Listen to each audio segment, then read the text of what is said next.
Welcome. Thanks for joining us for the New England Expedition Riders Winter Cycling Seminar. We're located in New England, so most of what I'm going to be discussing today is about New England cold, which is not the very deepest cold that there is in the country or in the world, but it's substantial. It's something to discourage enough people from going outside. What this talk is all about, not needing to go outside in the winter because you're tough, because you want to prove that you're a really tough person, but to go out there and enjoy it. It's comfortable, it's fun, and it's a nice way of slowing down and experiencing cycling in a completely different way. I've been winter cycling for about 10 years now. And once I started, I just got more and more into it. And now it's my favorite subject. So this is an easy one for me to discuss at length. I could talk about it for hours and hours. Every single winter has been more and more of a refining process, learning new things, ways of being more comfortable, being more efficient at getting ready, all that sort of stuff. And there's a lot of equipment out there too that has made winter cycling a lot more fun. So that's certainly helped. I have Raynaud's, which is, if you don't know what Raynaud's is, when your fingers turn white or your toes turn white, sometimes other parts of your body turn white and get really, really cold. I feel cold faster than most people, which I think says a lot that I love winter cycling, yet I'm going to feel cold faster. And I really don't like being cold. Right? I will do anything to avoid it. So everything I have to share is coming from an experience of someone who feels cold very, very quickly. A lot of the tips I'm going to share, you may not need to employ because you might not feel cold as badly as I do. Again, there's lots of ways of being warm and comfortable and just enjoying it. Why ride in the winter? Well, the bugs are gone. The bears are hibernating. There's a lot of peace and quiet out there. The trails that are rougher and more technical during the summer, spring, summer, and fall, it gets smoothed over when the snow's fallen on them. If you're not that technical of a rider, riding the trails when snow is packed on them is easier and it's a lot of fun. The trails are also warmer. Trails are a really nice place to be once they firm up. Now, we're doing this talk today. It's the middle of December and it's raining. It's been raining for a full day and it's in the low 40s. So the trails are wet. They can't be ridden without damaging the trails on a day like this.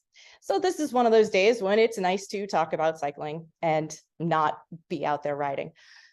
But for the rest of the winter, those trails are going to firm up and they are going to just be a blast to ride once they've frozen, because then at that point, you're not going to be doing any damage. So let's talk about that for a moment. Where to ride in the winter? I'm going to talk much more about the equipment to use riding in the winter. But at this point, where do you go? Now, paved roads, if you can avoid them, which most people can, there are a lot of ways of getting on trails, dirt roads, away from paved roads. Once the snow starts to fall, all of the shoulders will tend to disappear because snowplows will put snow in the shoulders. So the roads become narrower. Cars are driving on icy roads and often they don't have good control of their cars. We will ride studded tires. Cars don't have studded tires. So they're going to be less in control than a cyclist with studded tires. Their visibility for drivers is not as good. And the roads are just not going to be as safe. As much as you can, getting away off-road onto what used to be dirt and now hopefully has snow on it is a really good place to be. Dirt roads, really nice. Cars are going to avoid dirt roads because they're going to have a lot more ice on them and snow. Roads that generally have very little traffic will have even less traffic during this time of year. So go there, that's great. Again, studded tires and wider tires. So the basic premise of winter cycling, or at least where I'm coming from in this talk, is slower is warmer. Whatever you can do to be slower, you're probably going to be more comfortable. And heavy is not a problem. You don't need to worry about weight in the winter. And a lot of people, justifiably so, want to try to lighten their load, carry very few things during a summer ride when you're trying to keep up with fast friends or if you're trying to race.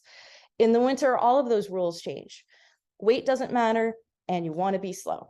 This is an opportunity to throw away things about speed, expectations on riding fast, trying to keep up with people. And that's one of the ways of also preventing burnout. It's just taking a moment to go slower and have fun. And also see what it's like to bring stuff with you. When you bring things with you, you will find that your range will expand. It's a freedom that you will have to realize that you have everything you need on you. When you have things, you don't need services, you don't need other people, and maybe you're going to find yourself riding in new places. There's a lot of amazing stuff about winter cycling. And here we go. I'm going to start with staying warm where it comes to eating and drinking. If you're eating and drinking, you are going to be able to continue to ride, and that's going to help you stay warm. You want your body to be able to generate heat. The very best way for you to be warm is to take advantage of your greatest heat source, and that's your core, your body. You're generating all kinds of heat. So feed yourself and keep your warmth inside. You're able to keep your warmth. That's half the battle. Think about that, and definitely take care of yourself prior to going out. Eat a good meal, make sure you're going out well fed, and then bring calories with you, bring water with you. There are a variety of ways of carrying water. Obviously, it has a lot to do with how long you're planning on being out. That will really affect some of the equipment choices you're going to make. If it's an hour-long ride, it's a very different situation than a 3-hour ride on a very cold day. This is a Revelate hydration backpack. It's insulated, so you can have this is another one. So a bladder, you would put that in this, and then you could just throw this on your back, and it's got a tube for the water to come from the bladder, so you can drink out of it.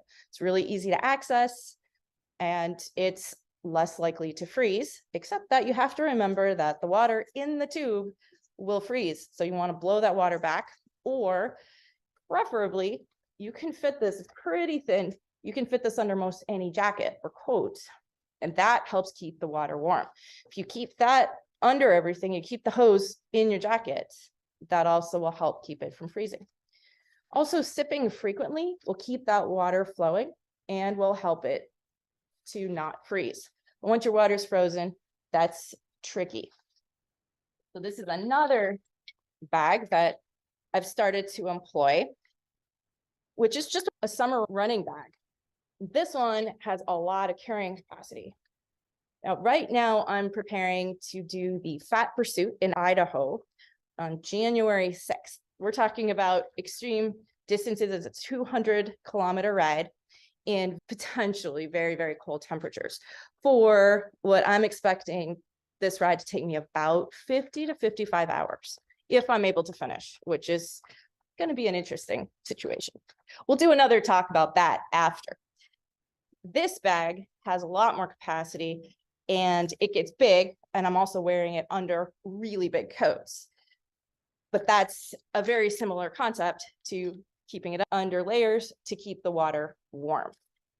Now, a lot of people think that insulated bottles are good for winter riding. Insulated bottles are great for warm days when you want to keep your water cold. It will help keep your water cooler. But in the wintertime, we've run tests and we don't see that these bottles keep your water any warmer. So it's not going to help keep your water from freezing to use one of these bottles. One trick on keeping your water from freezing is to turn it over, because the water freezes from the top down. Make sure you've got that nozzle really well closed, so when you turn it upside down, it doesn't get all over. That is one way of carrying a bottle. But expect it to freeze at some point. Again, an hour ride, you're probably fine, but longer than that, try to have the water on your back. Something else about carrying calories and accessing them is you probably don't have as much dexterity depending on what gloves you're using. I found that these Sodero cases are really nice. They're magnetically closed. You put this on your handlebar, easy to reach in for whatever you need easy access to. Bringing food bars is great. Your food bar might freeze up. If it's really cold, chewing into a cold food bar is really hard. Another suggestion on that is to keep your food on you inside your jacket in pockets. I'm wearing, I'm not sure if you can see these 45 North pants, which are a really nice shell, and they have really generous pockets.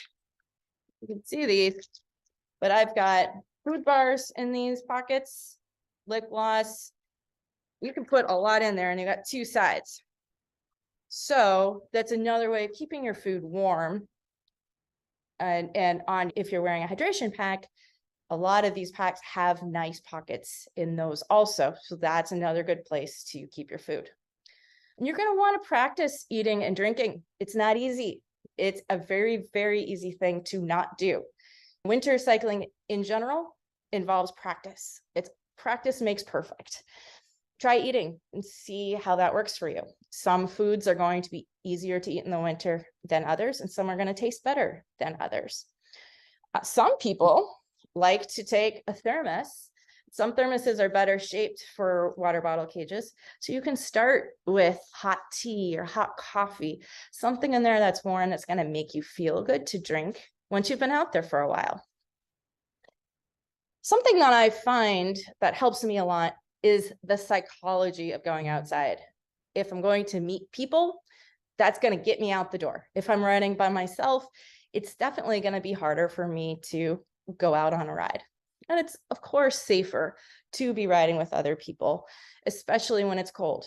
If something goes wrong, the time you have to fix a problem is going to be less. So it's just good to meet up with people for the mental benefits and for safety. Getting out the door. There's a lot of debate about how warm you should start. How much should you be wearing? A lot of people say you should start cold. So the first 15 minutes of your ride are cold, and then you'll warm up. Yes, this is true. However, if I had to go outside cold and know that the first 15 minutes of my ride, I'm going to be cold, I'm probably not going to ride. I'm going to stay home. There's no way I can get my head around wanting to be cold for a minute. And also with the Raynaud's, I'm scared of being cold because I don't know for sure how long it's going to take me to warm up, or if my fingers and toes just freak out and decide to stay cold for the next hour. In order to not take that chance, I always overdress. And I'm really, really quick to take clothes off. So the moment I start to feel overheated, I'm prepared to stop and take clothes off. The best way of doing this, back to the whole, you don't care how much your bike weighs. You don't care about aerodynamics. I ride with this, or like 16.5-liter bag. It will hold everything, which means I don't have to worry about how much extra stuff I'm carrying with me. If I'm carrying like a whole extra coat, it will fit in here, and that's fine. I can also bring extra clothes with me.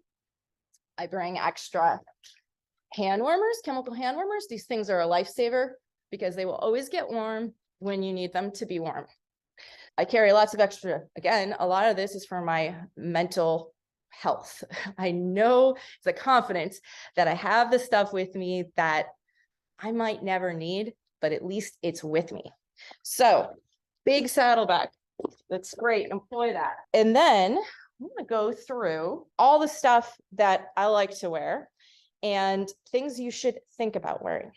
Like, this has been an iteration for me for the last 10 years in getting my systems right. And I continue to iterate to this day. I'm continuously iterating. So that should be your approach too. There's no right and wrong. There's no this equipment versus that. There's no one brand that's going to give you everything you need for winter. Take it a little at a time. Go out for a short-ish ride and see what's uncomfortable. See what didn't feel right to you. And then fix that problem. Go out again.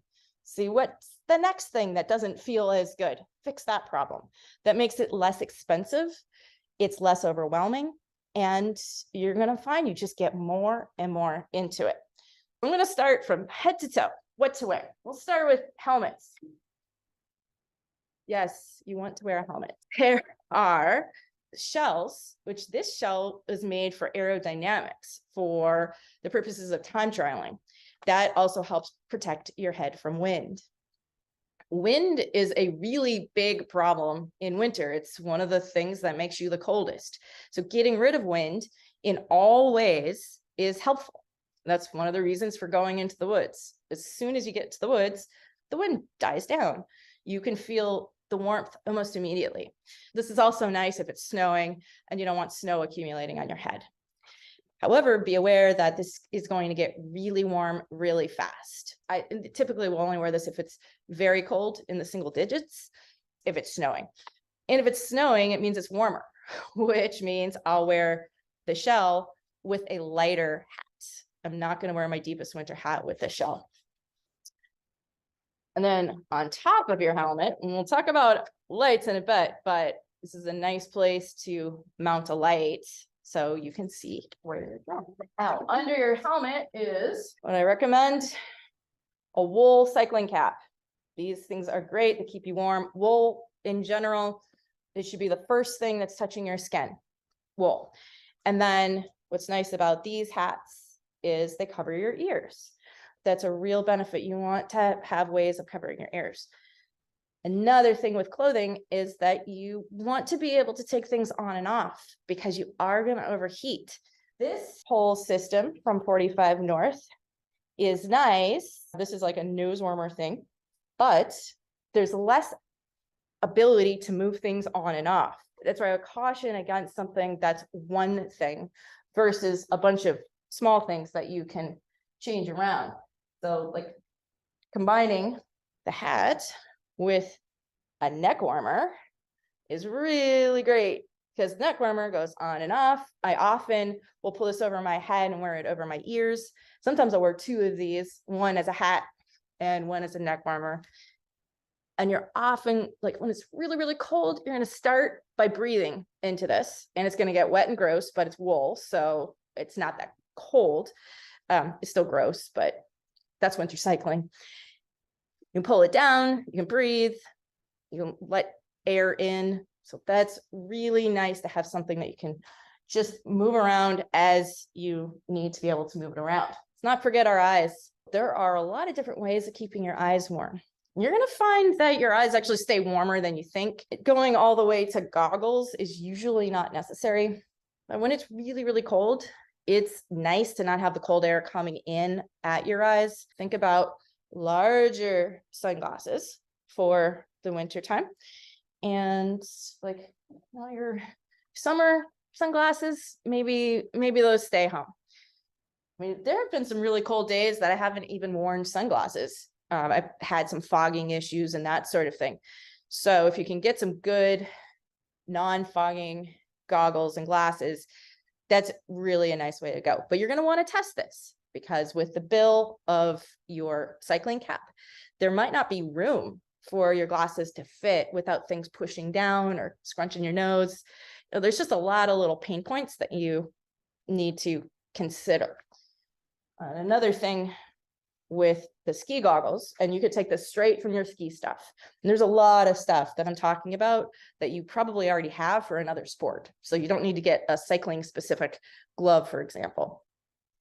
These will work when you're sitting upright, like on a fat bike or a mountain bike. Do not ride these with a drop bar bike where you have a little bit more of an aggressive position, because what's going to happen is you're going to try to see and you have to crane your neck back in order to see straight through these, and it's going to hurt your neck like crazy. And I'm speaking from experience. What do you wear on your core?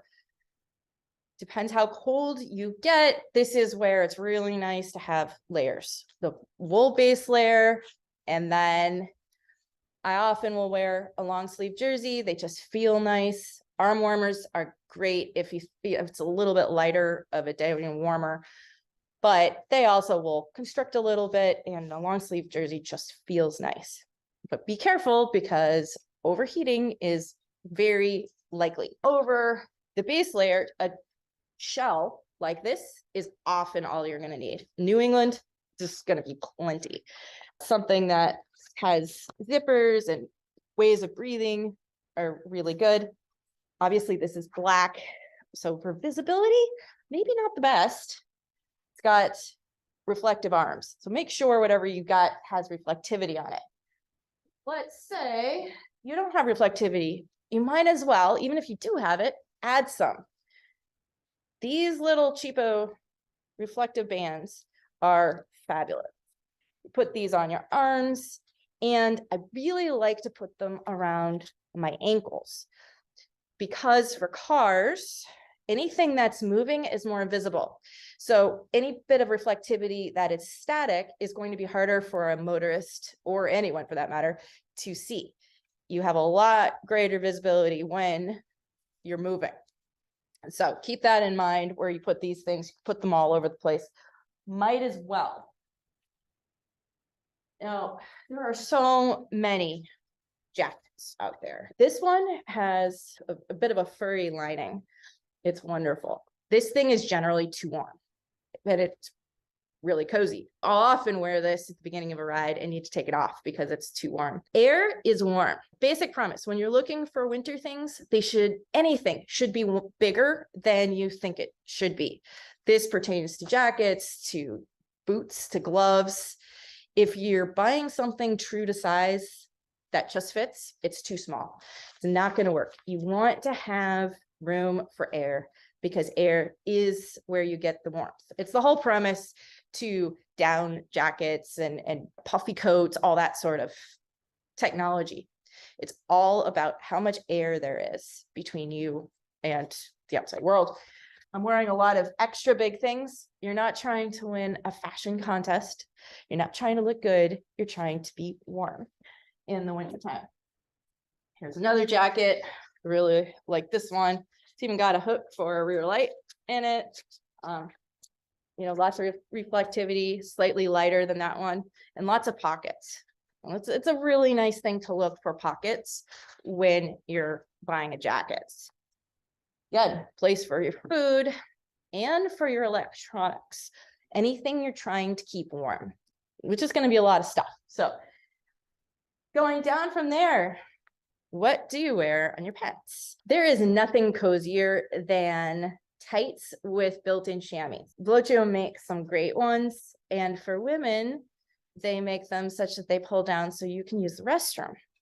It is extremely important to be able to use the restroom when you're winter riding, because the last thing you want to do is take off 3 layers of jackets and jerseys and all that sort of thing and lay it in the snow so that you can use the facilities wherever you might be. These things are cozy. They feel good. They make you want to go outside. Having fleece next to your skin feels really good. Now, if it's super, super cold, make sure wool is the next thing next to your skin. Fleece over that. Fleece, it's warm, it gives you air, and that air barrier layer is so nice. It's good for your head as well as your body. And be careful with tights. Tights can be too tight. If you find that you have knee issues in the winter that you never have in the summer, it's probably because your tights are pushing too hard against your kneecaps. You want to let your kneecaps float. Bigger tights will solve that. Or don't wear tights. Like I'm wearing these 45 North shell pants. I wear these over shorts much the winter, and that's going to be plenty warm. Again, cut wind out. There's a lot of warmth in that. And I'll wear knee-high socks, wool knee-high socks. That's also really comfortable. So there's not a lot of leg showing. And I also find that legs are not as susceptible to the cold as like fingers and toes. However, also important to remember that your legs connect the blood to your toes. So you don't want them to get too cold because you want to keep your blood warm. Talking about warm blood for just a moment, the more blood you have flowing in your fingers and your toes, the more they're going to stay warm. Something you could do when you're riding is wave your hands and kick your feet. That will push blood to your extremities, and that helps them stay warm. If you're really in a bad place, jump off your bike and do some jumping jacks. That will help you warm up as well. Lots of ways of doing that. Oh, here's some fleecy arm warmers. Sure, just cozy. Again, cozy. Why not be cozy? Why not feel cozy when you're riding outside on a cold day? Might as well. Talk about fingers and toes. This is the number one thing I'm asked. How do I keep my fingers and my toes warm? Well, there's a lot of ways of doing that. There's just a variety of gloves out there. Wear big gloves. Lobster gloves work really well. They keep your fingers together. I actually don't have my most favorite pair of lobster gloves because I love them so much I lost them. They are the gloves that keep your first two fingers together and your last two fingers together, and your thumb is separate. Just keeping your fingers together is going to really help them stay warm. Vapor barriers, very helpful. These are food service gloves. If you're stuck in a bad place, you can go to any food service establishment and ask them for food service gloves, and they'll usually just give you a pair. Like, these cost very little. They will keep your hands much warmer. Again, wear bigger gloves so you have room for these. I highly recommend having a couple pairs of these in your saddlebag. It's really helpful, not just for you, but your friends, because you're going to get out there on winter rides and someone's not going to be prepared. Someone's going to get cold, and this can help quite a lot. Again, hand warmers. Why not get ahead of cold hands by putting in a pair of hand warmers? If it's a really cold day, you can have them already cracked open and warm so you can start warm. There's no harm in that. And then maybe you find out you don't need them, so it was overkill. Might as well. I just found these fleece-lined gloves, and there's also the lobster version at REI. They're great. They're really nice for driving too. I keep them in my car. They're warm no matter how cold it is. I throw my hands in there. They're already warm. Now, these are actually what I end up wearing most of the winter. These are wool liner gloves. These are 45 North. There's plenty out there in the world. The reason why I wear these is because I use Pogies on my bike. If you're a road rider, gravel rider, and you have drop bar bike, we have these Pogies. These are drop bar Pogies.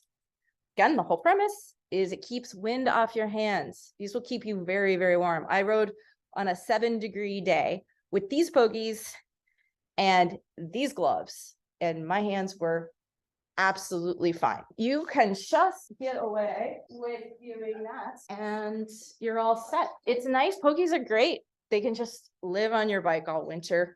It's that much less to do. Pogies also have the side benefit of being able to house your food. It's a whole oven in there that stays warm. So feel free to use that to hold stuff. And then these particular ones have a pocket. So I'll use that pocket, but also inside. These are the Revelate Expedition Pogies, which are way overkill for New England. But who ever worried about having hands that are too warm? The other Pogies that I've used are the 45 North Cobra Fist, also very good and totally adequate for New England. Wind jackets and rain jackets. These work really well to break the wind. You could just take out your rain jacket that you like to use during the warmer weather, and you can put that over whatever you're wearing. That'll often be all the heat that you need. I like to sometimes just throw this over because it's really reflective, visible, and might as well be more visible in the winter. Another something that happens in the winter is there's hunting. So be sure you know where you're riding, what hunting is happening, because a lot of times there are orange requirements of wearing a specific number of square inches of orange on your body or in your helmet. And obviously the purpose of that is safety so that hunters can see you. Let's keep your feet warm. So much to be said about winter boots. I've tried everything because my feet get cold very, very easily. These are toe covers. Throw them away, don't use them. It's just not going to do what you need. Summer shoes with shoe covers are not adequate for winter. The summer shoes are fit to your foot, usually the same size as your foot. And that's great for a summer sock. You want to wear a bigger sock. You want to have that warmth of the air in your shoe. And the sole of a summer shoe is very thin. So cold comes straight up from the under part of the shoe and will freeze your foot. No matter how much cover you have, your feet will get cold and they'll be miserable. Just go straight to winter boots. 45 North makes Ragnarok boots. Those are lighter weight than any of the boots that I have here. And those are good down to, depends on how cold your feet are on, like 35 degrees, something like that is what I would say. They don't allow wind to flow through them. That's nice. But for a cold winter and riding in the snow, it's generally not adequate. You'll be amazed at how well big boots pedal. They look heavy. They look like they're going to keep you from riding your bike, and they're not going to flex the way they need to for you to pedal your bike. Don't worry about that. I have not had any problems. I wear these boots all the time, and yes, you're going to feel a little bit of the weight of this. You're going to be a little bit slower, but my feet never get cold in these. These boots are 4 sizes too big for me, and I love them. I wear the same boot in my size, and my feet get cold. When I wear them too big, I've got room for my sock, for blood to flow, and I also have 1 extra sole in this boot. I haven't taken out the sole in the boot. I just put this on top, and that helps take in a lot of the extra room. You're not walking around with these boots, or maybe you're pushing your bike a couple feet, but it's not like you need to be able to walk around. Don't worry about it. You're just pedaling your bike. This keeps my foot nice and warm, cozy. And then these boots, these are the heaviest ones out there, the Wolfgars. They have an inner boot. So that makes them really, really, really warm. See that whole winter inner boot that comes out. When you go to try on boots, take 2 pairs of socks so you can make sure you get big enough. One more question? There's no issue with pedaling with such a big boot and looseness or anything? I've never had any problems pedaling with the big boot. You will consider where the cleat goes. So you're going to want the cleat to be right for your foot. So the cleat's probably coming back further on the boot. One thing that especially gravel cyclists might find is you may have toe overlap with a big boot that you will not have with your summer shoe. So that's something to consider, to think about when you're pedaling. You can pedal differently so as to avoid the toe overlap. Toe overlap is when your tire runs into your toe when you turn your handlebars. So that is something that you may notice. And when you're riding studded tires, you'll feel the studded tires touching and potentially ripping up your boot. You'll want to be careful about that. Most fat bikes are not going to have toe overlap, and I don't think many mountain bikes will either, but it is something to consider. And you will want the cleat to be set properly for your foot. The other thing to consider where it comes to bike setup is that if this sole is much thicker than your summer shoe, your saddle will need to go up in order to keep your saddle height the same. It's not going to go up by a lot, but a little bit. There's lots of ways of staying warm. You probably don't have to do all of this for New England, but if you feel cold really badly, this is a great investment. A shoe cover, you'll go through those things once a season. You'll rip them up, throw them away, and you'll be cold. These last season after season after season. They are a very good investment in happy feet. If you need even more just coziness and confidence, there are heated gloves, there are heated soles, and heated socks for your feet. Those are battery operated and they work very well. I used to use those, but now that I'm employing the heaviest boots, I don't need to use those. I also feel like there's a lot to worry about charging for winter, and that to me is just too much to think about charging. This is just so much to think about, but that is a great option. If you're worried about it, go ahead. That will help. Another something for feet is foot warmers. These are just like the chemical hand warmers, but they're made for your whole foot. You can get this warm, put it in your shoe. Might as well, right? Again, makes you feel good. Now we're going to move to electronics management.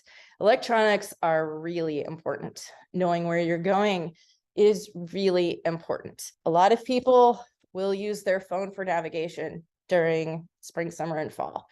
Your phone is going to last potentially 10 seconds on a very cold day outside. You're going to want to store your phone inside your coats in a pocket, and you're not going to want to have it out. You're not going to use this for navigation in the wintertime. You're just going to use it for an emergency call. And if you do need to use it for an emergency call, remember that it's not going to last for very long at all if it's a very cold day. Having a headphone or a headpiece for it is a really good idea. So you can keep your phone close to your body, keep it warm, and then you can make a call. That's your lifeline. That's what gets you a ride home if something goes wrong, or get you emergency services. Treat your phone with a great deal of respect. And the battery, because it will really get weird. And when I say it will last 10 seconds, I'm not exaggerating. They will die so fast. Lights, visibility, always have a tail light on you. You should have a tail light on you all year, because why not? It's for safety, it's for visibility. These little super flashlights are really cheap and very visible. On flashing, that's 100 hours that'll last. The batteries that come in these things are alkaline. Alkaline batteries are not great for the winter. Lithium ion batteries are the best in the cold. They will still be hurt by the cold and they will last less long, but they're far better than alkaline batteries. So switch out all your batteries to lithium ion, and you can put those in one of these guys. What I like about these is if you were to run out of battery, you can go to a gas station and replace the AAAs very easily. It's always a good idea to have backup batteries on you. If you have a rechargeable light, like there's a number I see people use, they're great, they're bright, but a lot of times they have a total lifespan of about 4 hours, which after you add the cold on to trimming down on that battery life might be too short. And if it goes out on you, you don't have a tail light and you don't have a way of charging it up. If you use one of those, that's fine. Just have a backup light. You can keep your backup in your coats, in somewhere warm, in your Pogie, so that it's ready to go if you need to have that, because it's just so important for safety, for visibility. And the sun lasts very not long this time of year. The sun is up for a short period of time. This time of year, there's a lot of distracted drivers. I mean, all year there are distracted drivers. Right now, especially, we've got holiday shoppers and people just thinking about other things. You want to put some light in their face to say, hey, I'm here. Batteries, really important. Having a backup battery is really important as well. This is just a nice, it's like 10,000 milliamp battery, will last for 3 recharges of the phone. Again, keep it in your coats, keep it warm, and have all of the cables you need to charge your Garmins and that sort of thing. We have found the Garmin computer, and I'm not going to speak for the other GPS computers on the market because I don't have experience with those, but with the Garmin, the battery seems to last fine in really cold temperatures, which is great. This is really important for knowing where you're going, how to get home. And also, these will work with your phone to call for help. They have some extra functionality on there, like if you're to slip and fall, you can turn those functions on. This is what you want to have on your handlebar. It's not a bad idea to have a backup Garmin inside your coat that you keep warm. Understand that most people aren't going to have a backup, but start with a full battery, full charge, and have the cord that connects to it. Lights to be seen. We got a little light to be seen. Not a bad idea just to always keep this on your handlebar because it's for safety. It's easy to keep on your handlebar, easy to move back and forth. Just a good thing to have. The sun is falling early. You probably are going to need to see to get home. Little light in motion lights are really nice. 1,000 lumen at high, and it's 600 is the medium, which lasts for about 3 hours. They work really well. You can see very well. They're easy to deal with when you're not using it, put it inside your coat to keep it warm, to take care of the battery. And then you could put it on your handlebar when it's time to use it. And then when you're using it, the light heats up the whole system, and that helps keep the battery good. So when it's on, you can have it on your handlebar, and it's gonna last. It's a good idea, again, to test it, see how long your light lasts, how old is your light. Its life is going to be affected by its age. Know your equipment, have backups, have an extra one in your jacket pocket. This is the light system that I use, and it has a very big battery, lasts for a really long time. I keep this battery on me, and it's got a cord that goes, I can put this on my helmet or on the handlebar. So that's another type of system where you can keep the battery warm. So in this case, this light isn't going to keep the battery warm because they're nowhere near each other. You have multiple batteries. Yeah, could stay outside for hopefully 50 hours at a time, which isn't the usual situation. It's good to know it's possible. A lot of people have questions about electronic shifting bikes. How do they do in the cold? I put this in the freezer all night and put it in the bike in the morning. Did not lose charge, didn't have any problems at all with it. In very, very deep temperatures, I'm imagining that the life is going to be shorter. With these, this is a SRAM ETAP battery. I have extras in my jacket that I keep warm that I'll be able to swap on to the bike. Shimano Di2 bikes have not seen a problem with the battery in those bikes either. And the battery lives in the seat post typically on those bikes. So that protects it for a while. It takes a while for the cold to get in. Talking about bikes and equipment, your bike is your safety thing. This is what gets you where you need to go. Making good equipment choices is really important. I'm going to start with studded tires, because if there is one thing you can do, especially in New England, but I'm sure this applies to much of the US, use studded tires. Studs dig into ice. We've got a few different examples here. When you hit ice, it is the very worst accident you can have, because your tire slips out from underneath you and you are thrown to the ground in a way that most accidents don't happen that fast. And you're not actually accelerating on the way to the ground, which is what happens with ice. You probably have heard of people who have hurt themselves badly, like broken hips, broken shoulders. And I've heard a number of people say, I don't want studded tires because they're expensive. A broken hip costs a lot of money. It's a lot more than a studded tire. And there's a pain and suffering. So highly, highly recommend these studded tires. This is the 45 North Gravel tires. They're $85 a tire. This is not expensive. There's tubeless versions and there's tubed versions. The tube version, really easy to get a tube in and out of. Haven't had a problem. If you're not familiar with tubeless technology, this is not the time to go tubeless. I would only suggest going tubeless if you feel very confident about fixing a tubeless flat, because there are problems. And in the winter, every problem becomes a bigger problem. And tubeless sealant is yucky to deal with. It's a lot easier just to deal with a tube. This is great for your gravel bikes. These are 38 millimeters wide. They fit on most gravel bikes, and that is going to be great on roads, trails. I've spent a number of winters on these tires. They ride a lot better than studded tires of old. So a lot of people are, oh, the ride quality on studded tires. Really, the biggest problem, if it's a problem at all, is the noise of the studs on the road. But you still have good traction. The rubber is still going to stick to the road really well. Something to keep in mind when you are inflating your tires, put in more than you're used to riding, especially because you're probably inside and you're putting in warm air. As soon as you go outside, the tire pressure is going to go down because of the temperature difference. So keep that in mind when you're putting air in the tires. Also, more air is going to activate the studs. It's going to push those studs out and it'll let them dig into the ice. Then for mountain bikes, there's plenty of studded tire options. In fat bikes, these are the Rothschild, which are my favorite studded tires for New England riding because they're really aggressive and they've got these XL studs that really dig in. Right now on my fat bike, I have the Dillinger 5 studded tires. These are not as aggressive of tires, but they're also a little lighter. And for a race bike setup for Idaho, these studded tires made a lot of sense to me.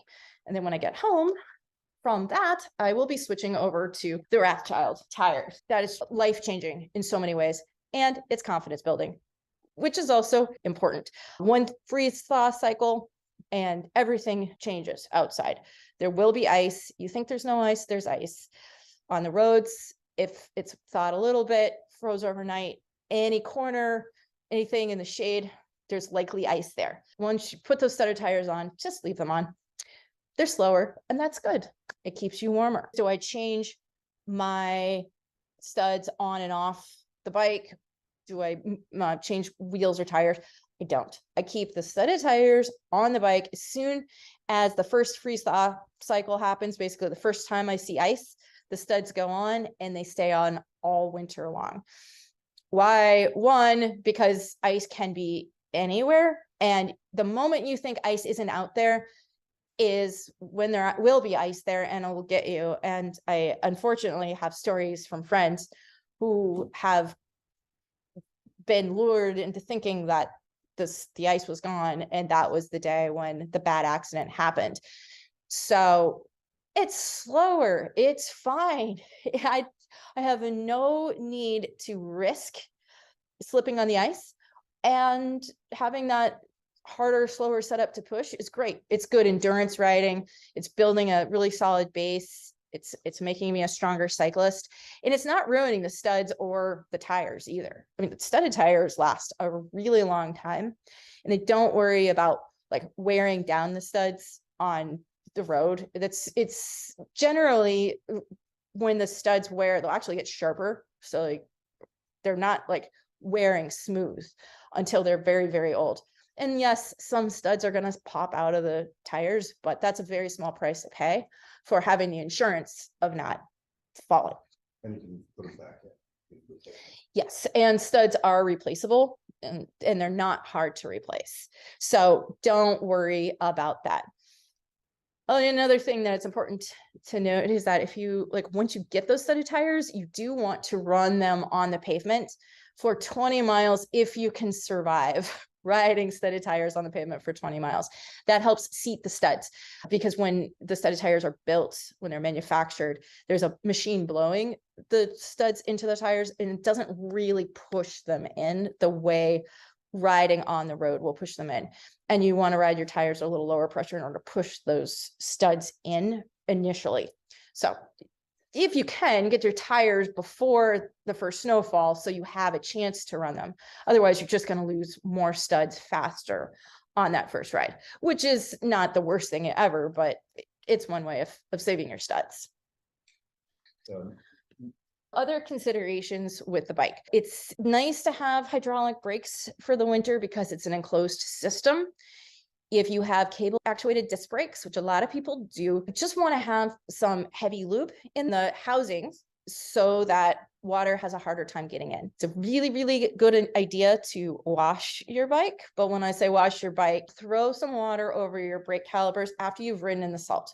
The salt will eat everything on your bike. You want to get the salt off your bike after you've ridden it. If you can, avoid hoses, because you don't want to get water into the housing, especially for any cables on your bike, mechanical shifting or cable-actuated disc brakes. If you have a pesticide sprayer that's never had pesticide in it before, that's a great mechanism or device to use to get water on your bike, because for one thing, you can store it inside so you can have it ready to go when you come home. Just pump up that pesticide sprayer with water in it, not pesticide, and spray your bike down in the critical places, the disc brakes, the chain, relube the chain after you're done doing that. And if you can, be nice to your bike and store it in a warm, dry place. If you store it in a damp environment, it's much more likely to rust out over the winter. It's also much more enticing to get out there and ride a bike that has been stored in the warmth, because now you have warm handlebars to hang on to instead of freezing cold ones. The bigger, the fatter the grips or your bar tape, the better. That helps protect your hands from the cold of the bar. So if you can do that, that's going to really help. There's no need to go out there and just freeze your hands immediately. Like, that is pretty uncomfortable. And for your saddle, it's nice when that's more, all those sorts of things. Little details matter, and your bike will love you a little bit more as a result. So I want to talk a little bit more about the size of the tire that you run. Run the biggest tire you possibly can. Let's say you're riding on dirt roads. There are going to be ruts in those roads. If you're running a fat tire, your bike's much less likely to feel the ruts and you're much less likely to get thrown around on the ruts. So even if you have studded tires and you're riding a rut, you can get thrown off the bike if you're catching into any of those ruts. The bigger the tire, the better.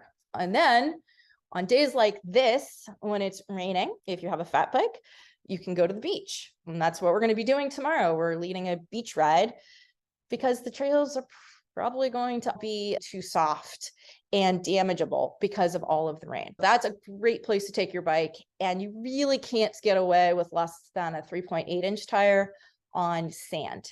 So that's a nice way of riding somewhere when you want to go outside. Getting fresh air during the winter is really good. It's good for mind, it's good for body. So the more you can get outside and breathe the fresh air and get a little sunlight on your skin, it's a good thing. Something I didn't mention about bike setup is that you're wearing all these clothes, so you're going to want to have a more upright setup. So that's where a fat bike really comes in handy, or any bike that you have that you can bring the handlebars up to allow for all the space for all the clothes to go, so you're not too bunched up. Be prepared to have a winter position and a summer position. This is really great, especially if you're buying a new bike. You can consider that your handlebars are going to go up and down. Make sure you can move your stem up and down or flip the stem over, so you can have your summer aggressive position and then less aggressive for the winter. Platform pedals versus clip-in pedals. A lot of people want to wear their big warm boots that don't have clips on the bottom of them. That's great. Keeping your feet warm is really important. However, you're going to want to practice with those boots and platform pedals. For me, I find it very difficult to switch out of clip-in pedals because I'm so used to being connected to my pedals. And being connected to pedals to me is a safety feature of being really well connected to my bike. I also find it really difficult to get going in the snow if I don't have the benefit of the upstroke of being able to pull my pedal up. Feel free to use platform pedals, but practice with them and don't expect that they're going to work as well as you think they're going to work. I really wanted platform pedals to work for me, and I could not get them to work. You can help avoid the snow will sometimes clump up on your cleat. You can spray Pam on the bottom of your shoe where the cleat is and on your pedals in order to keep the snow from accumulating. It doesn't happen very often. You might think that's going to happen all the time. I haven't found that happens very frequently at all. And it also typically more will happen with my left foot, since I put my left foot down when I'm stopping for whatever reason. My right foot's always connected to the pedal. So I'll have fewer problems with my right foot. Having one foot connected is infinitely better in my world than having no foot clipped in to the pedals. So that's my approach on it. I would say try what works for you and don't hesitate to try to keep your clip-in pedals, your regular mountain pedals, to work. And if you are a road cyclist, it's time to switch over to mountain pedals. They are so much easier and safer to use in the wintertime. It's in most of the boots now. There have been boots in the past that have been made for road pedals. There are very, very few made now. And just walking around where the cleat is exposed, it's very slippery and dangerous. So that's why a mountain pedal, very easy to clip in and out of, easy to deal with quick ins and outs, which is something you're going to find a lot with winter. And then you can walk around much more safely. So that's certainly something to consider as well. And how often do you eat and how many calories? The winter just burns calories in ways your body has not burned calories before. You will burn so many calories. I try to eat really frequently, like once every 15 minutes, at least take a bite of something. And I always go in really well fueled, like big bowl of oatmeal, something like that. I'll eat a great hearty breakfast and then continue to take sips of water. And feel free to have calories in your water as well. So every time you're drinking, you're taking in calories.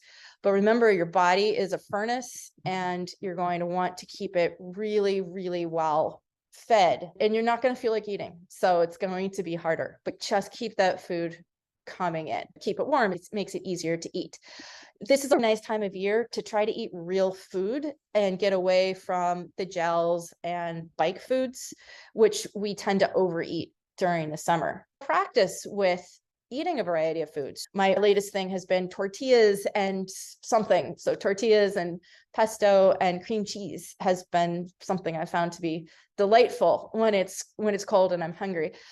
Try just a regular sandwich, those sorts of things, and see how your body does. It's a great time to learn more about who you are as a cyclist, and then you can incorporate some of these things into your spring, summer, and fall riding. And how many calories? I'll eat as many as I possibly can, which is usually not enough. I think worrying about winter weight is not useful if you're a winter cyclist. Ride and eat everything you can to fuel the ride. And if you're trying to lose weight, you're going to lose it because you're outside and you're cold. So your body's working harder and you'll be able to support your workouts. This is not a good time to calorie restrict or anything like that. Bike handling in the winter is one of the most amazing things about winter riding and riding on the snow is you have the opportunity to learn how to handle your bike. When you get a good feel of handling your bike in the snow, you're going to be able to take those skills to all of your mixed terrain, gravel, mountain bike riding for the rest of the year. You'll learn a lot about weighting your bike, like putting proper weight on the front and the back of your bike, keeping your bike upright. And of course, you're riding studs, that's going to help, but your technique on handling your bike and feeling what your bike does, like the rear end of your bike isn't known, like it's going to be sliding around, but it's not going to slip out from underneath you. And getting that feel of that's okay, my bike's moving around under me, that's great. And then you have the confidence of what your bike's going to do. This is your whole core, your whole body is being used to keep your bike upright. That's part of what helps keep you warm. If you're inside on your trainer, you're not using your core as much, if at all. You're just using your legs. So it's a full body workout. It's almost the equivalent of cross training. Like while, yes, you're on the bike, you're doing so much with your body to stay upright and to handle it. In all the situations, you're trying to stay upright.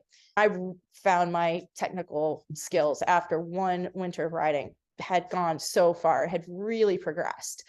It was like, oh, that's a nice benefit. There's a lot to be gained. Then your upper body is much, much more engaged in the process than it ever is road riding or riding inside on your trainer. Valve stem corrosion. This is so important on your bike. This is the silliest little thing. Those little black valve stem covers that come with tubes, and the tubeless valve stems also have them on. Little black valve stem covers. Right here, it should stay on your valve stem all winter because your core will corrode. And when that happens, what you'll do is you'll unspin it in order to add air. And instead of unspinning the end of the valve, the whole valve core may end up just popping out, or even worse, the whole thing might not move at all. So you won't be able to add air. And you might even be trying to take out air. You won't be able to do either of those things. If your valve core pops out, that's bad. You will lose all of your air almost immediately, and you'll have to get that back in. It's also a really good idea to bring a valve core tool. Those are little tiny things, super cheap. And if your valve core pops out, that's the tool you'll use to tighten the valve core back in there. If you're running tubelessly, bring extra valve cores with you. They're tiny, they weigh nothing. If your valve core is already corroded together, or a lot of times with tubeless, they'll have so much tubeless gunk on there that you can't get air in or out. So if you have a spare valve core, that can be replaced very easily. Again, if you have the valve core tool, then you can just take care of it without too many problems. What do you use to add air into the tire in the winter? A pump or CO2? I always carry a pump because you never know, if the CO2 doesn't work, then you're out of air and then you're really out of luck. I'll always carry a pump, and also CO2. CO2 is quick and easy. Anything's fast is important because you don't have a lot of time out there before you freeze to death. If you're stopped, that's like the worst possible situation. You want to keep moving.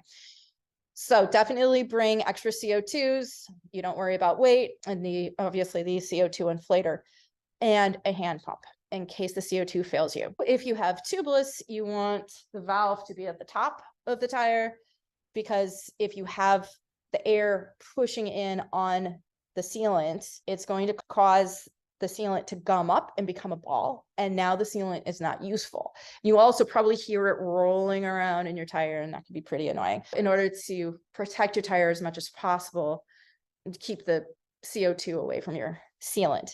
And it's a good idea to check your sealant to make sure that it's still in there. Again, winter riding isn't a good time to get to know tubeless at all. So use tubes and know how to change your tubes. Practice. With the studded tires, the studs are going to dig into your hands a bit too. So you're going to want to practice the situation with the gloves that you're going to have on you and see how easy that is. Oh, sweat. I didn't really actually talk about sweat much. I find that overheating and sweating, like I will overheat real quick into a ride, but 10 minutes in, I'll be too warm and I'll start to sweat. So I'll take off some clothes. However, a lot of times I'll find that I'm still overheated and sweating during a ride. In New England, in a 2-hour ride, that's not that big of a deal. I'll often be wearing my big, heavy, fluffy coats, and I'll just keep it zipped up. So what? I'm sweating under this coat. It's not a big deal because I know I'm on a 2-hour ride, and I know at the other end of this 2-hour ride, I'm going home and I'm going to take a shower, and I'm going to just stay zipped up. The problem is when you sweat and it's a longer ride, and now that sweat becomes a thing that just gets you. It will freeze you when you sweat on a longer ride. So you really have to manage your sweat and your exertion levels. That helps keep your heart rate down. If the group you're riding with is going too fast, call them out. This is not the time to go too fast. Slow down. Enjoy chit-chatting with each other. It helps the time go so much faster if you're chit-chatting and you're not paying attention to how cold it is. It helps a lot. Endurance base miles, that's what makes you fast in the spring, the summer, and for the rest of the season. The more base miles you can get, keeping that sweat in check is all beneficial this time of year. Depends on the length of the ride, how far away from home that I am, as to how much I'll overdress and how much I'm willing to sweat. But what you'll find is overheating is terrible. Overheating does end up becoming way more painful than almost being too cold. That's a careful balancing act that you have to get to know for yourself. Suggestions for Garmin or GPS computer usage when it is very, very cold and you're concerned about battery life. If you're riding with someone else, one of you can have your Garmin out and you're using it. The other person keeps their Garmin in the jacket and keeps it warm. So then you could just swap. As one gets too cold, you can pull them out. So you always have one that's being protected from the cold that's warming. That's one way of taking care of it. The other one is if you have turn-by-turn directions on, you can hear it beep at you when it's time to turn. So you can keep your Garmin in your jacket. You don't have to be looking at it. It will beep. You'll know you have to turn, so you'll pull it out, take a look at it. While you're pulling it out, you might as well take a sip of water too. And maybe take a bite of food. Those are ways of managing your Garmin if you don't have two of them, or GPS computer in general. The other thing too about the hand warmers, these chemical hand warmers, I can't say enough about these, is that they can be used for everything. You can put them gloves, and you can also have them in a spare pair of gloves. So those gloves are always warm. And if you need them, you can put your hands in there. You can also put a Garmin in there. You could have some food in there. You can have them like floating around in your Pogies. I've often done that. For the number of winter rides you're doing, yes, the price of these will add up eventually, but it could be worth it. It could be worth it for having a great day out. And if you have not done a winter ride yet and you're interested in getting into it, you will feel amazing at the end of a winter ride. And the shower you'll take will be the best shower ever. And the food you'll eat afterward will be the best food ever. It all feels just so good on the other end of that winter ride.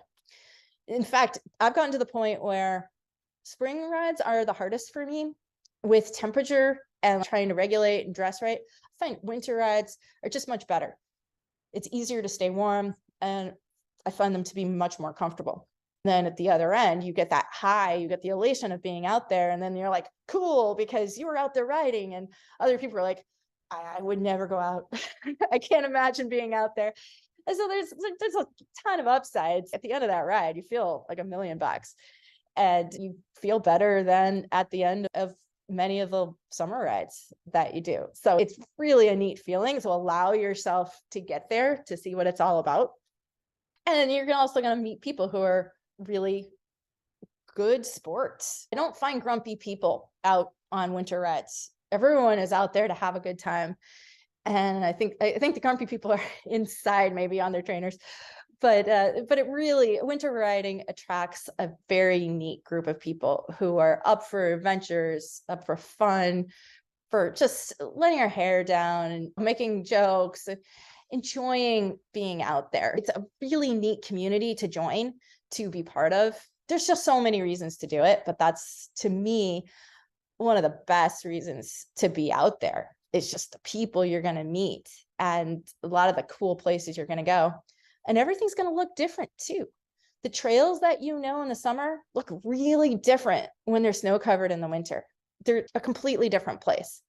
So you get to see all this stuff and have these new experiences, even though you might have been riding for the last 15, 20 years. You're going to feel like you're doing a lot of stuff for the first time.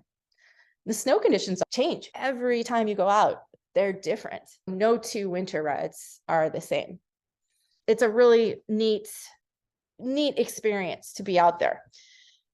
We'll do more of these talks, and I'll bring you to the Fat Pursuit in January and talk to you all about what the expedition, the big 50-hour winter ride, is all about, what extra equipment it takes, extra considerations.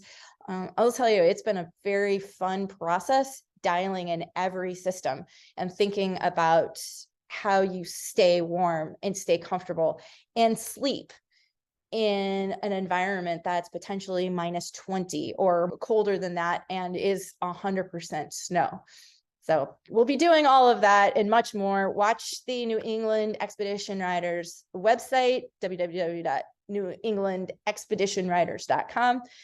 And we will keep that up to date with the latest and greatest on the rides.